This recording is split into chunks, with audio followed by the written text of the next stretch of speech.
General IRABO spoke, some of us are really very comfortable because, you know, politicians and military people play like mouse and cat.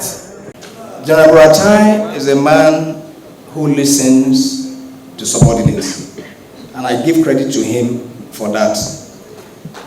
There are a good number of commanders that you could give ideas to, and even when they recognize that it's a good idea, they may discountenance it and not work with it, but not him. I recall a good number of occasions each time he visited when I was theater commander. We would be in the vehicle together and we would be discussing, talking about the operation, either the operational tactics, even some strategies that were employed, issues that have to do with logistics, issues that have to do with administration, issues that have to do with even intelligence, among several other issues.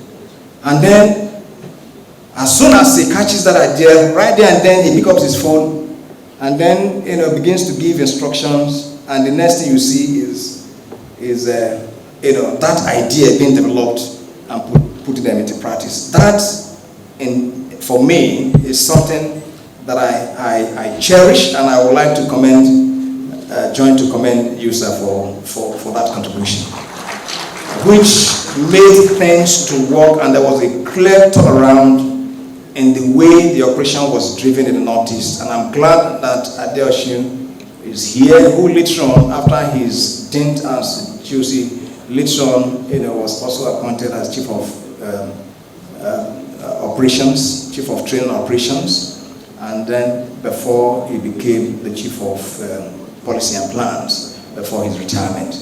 So in all, ladies and gentlemen, the link between the general in whose honor we are gathered and whose honor Jibril Dachi, who have had experience embedded, and I thought that this would be an opportunity to celebrate them, to be able to also tell Nigerians that it's not what we see, sometimes not the perception created by the general public, that these are committed men and women who put their life in line daily to keep our country safe. And I also felt that this would be like a motivation to other of my colleagues who have also had this similar experience.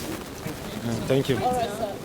Like I said, the chapters were interconnected, so you cannot talk of one without the other. Especially if you look at the first chapter, it lays the foundation of subsequent one up to the last chapter. And all the chapters were dealing with thematic issues that had to do with the insurgency, embedding journalists, the Buratai leadership, style. So you cannot treat one in isolation of the other.